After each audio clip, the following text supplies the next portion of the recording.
आऊज़ बिल्लाहि मिनश्शैतानिर्रजीम बिस्मिल्लाहिर्रहमानिर्रहीम। शुरू अल्लाह के नाम से जो बड़ा मेहरबान और नहायत रहम वाला है। उम्मीद आप लोग खैरियत से होंगे और इस वीडियो में इंजीनियर फैसल आपसे मुखातिब है। आप देख रहे हैं पाकिस्तान का सबसे बड़ा चैनल जो कि डीएई के स्टूडेंट्स और केमिकल इंजीनियर्स के लिए तैयार किया गया है। इस चैनल में मौजूद हैं 1000 से ज़ायद वीडियोस और मज़ीद वीडियोस की तैयारी जारी है। इस चैनल में डीएई की तमाम टेक्नोलॉजीज़ की फ़र्स्ट ईयर और सेकेंड ईयर की मैथमेटिक्स के तमाम सवालों की वीडियोस मौजूद हैं और यकीनन आपको ट्यूशन की ज़रूरत नहीं पड़ेगी। इसके अलावा DAE chemical first year, second year और थर्ड ईयर के वो सब्जेक्ट्स जो कि केमिकल इंजीनियरिंग से रिलेटेड हैं उनकी भी वीडियोस इस चैनल में आपको मिलेंगी। और इसके अलावा इंटरव्यू के क्वेश्चन आंसर्स और पास्ट पेपर की वीडियोस भी इसके अंदर मौजूद हैं और तमाम लेक्चर्स की तैयारी टेवटा के कोर्स के मुताबिक की गई है। और आप मेरे चैनल को सब्सक्राइब करेंगे, बेल का आइकन प्रेस करेंगे तो मेरी हर लेटेस्ट वीडियो आपको मिलती रहेगी। हमारी आज की वीडियो का टॉपिक है डीएई फर्स्ट ईयर की मैथमेटिक्स। एक्सरसाइज 6.1 है। क्वेश्चन नंबर 14 का पार्ट 2 सॉल्व करेंगे और सवाल की स्टेटमेंट में है कि following in the form of R sine bracket के अंदर theta plus five where terminal side first quadrant में है और जो फाई है उसकी वैल्यू भी फाइंड करनी है। तो हमें एक रिलेशन दिया है √3 sign theta plus √7 cos theta और वही मेथड हमने जो कि इसके पार्ट 1 में यूज़ किया है वही हम करेंगे। वो क्या था कि इस रिलेशन में से हम कांस्टेंट्स को उठा लेते हैं और पहले कांस्टेंट को हमेशा आर कॉस फाई के इक्वल करेंगे, दूसरे को हम हमेशा आर साइन फाई के इक्वल लिखेंगे। तो इक्वेशन 1 और 2 बन जाएगी। हमने ये नहीं देखना कि √3 के सामने रिलेशन में साइन लिखा है तो यहाँ पे कॉस क्यों लिख रहे हैं, यहाँ पे हमेशा कॉज ही लिखेंगे। तो दूसरे के साथ साइन लिखेंगे। यानी आप ये भी देख सकते हैं कि रिलेशन में ये रिलेशन का उलट लिखा है। तो अब इस दोनों जो इक्वेशंस हैं इनकी लेफ़्ट साइड को भी ऐड करेंगे, राइट साइड को भी ऐड करेंगे और उनका स्क्वायर भी ले लेंगे। और ये करने का मकसद क्या है कि हम आर और फाई की वैल्यू को फाइंड कर सकें। तो इसी तरीके से हम आर और फाई की वैल्यू को फाइंड करेंगे। तो अब लेफ़्ट साइड को हमने प्रोसेस किया, सिंप्लीफाई किया तो 10 आ गया। राइट साइड पे आप देखें कि हमने इनके स्क्वायर्स ओपन किए तो आर स्क्वायर और इसके अलावा कॉस स्क्वायर और साइन स्क्वायर भी मिले।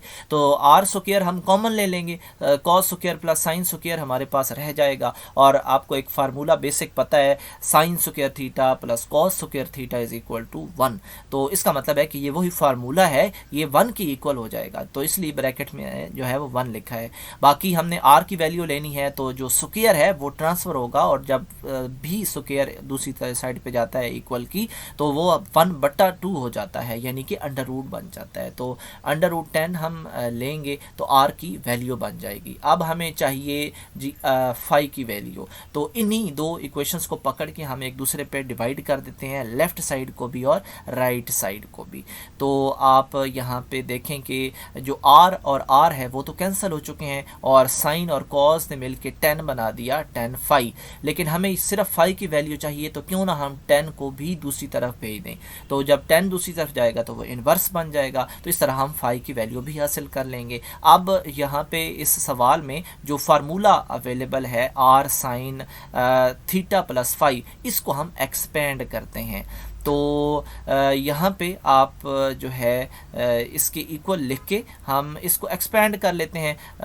जो एक्सपेंशन किस तरह होगी यहाँ पे मैंने लिख भी दिया है। वहाँ पे आप देखें कि साइन बाहर आर तो है ही, साइन थीटा प्लस 5 यानी साइन अल्फ़ा प्लस बीटा। तो इसको कैसे ओपन करेंगे, sine alpha cos beta plus cos alpha sine beta. ठीक है, तो यहाँ पे हमने यही चीज़ लिखी और अल्फ़ा और बीटा की जगह पे फाई और थीटा लिखे। तो अगले स्टेप में हम इसी में से यानी इसी पोर्शन में से हम आर को कॉमन ले लेते हैं। जैसे ही आर को कॉमन लेंगे तो ये जो हमारे पास रह जाएगा बाकी मटेरियल, ये आप देख सकते हैं कि बिल्कुल मैच कर रहा है हमारे फार्मूले की राइट साइड से। तो क्यों ना हम इसकी जगह पे अपने इस फार्मूले की लेफ़्ट साइड को लिख दें। ठीक है। तो यहाँ पे अगर हम लेफ्ट साइड को लिखते हैं तो साइन और अल्फ़ा प्लस बीटा वही थीटा प्लस फाई जो कि इस्तेमाल हो रहा है सवाल में वही आएगा। और एक फिर हम कह सकते हैं कि ये हमारा आंसर है।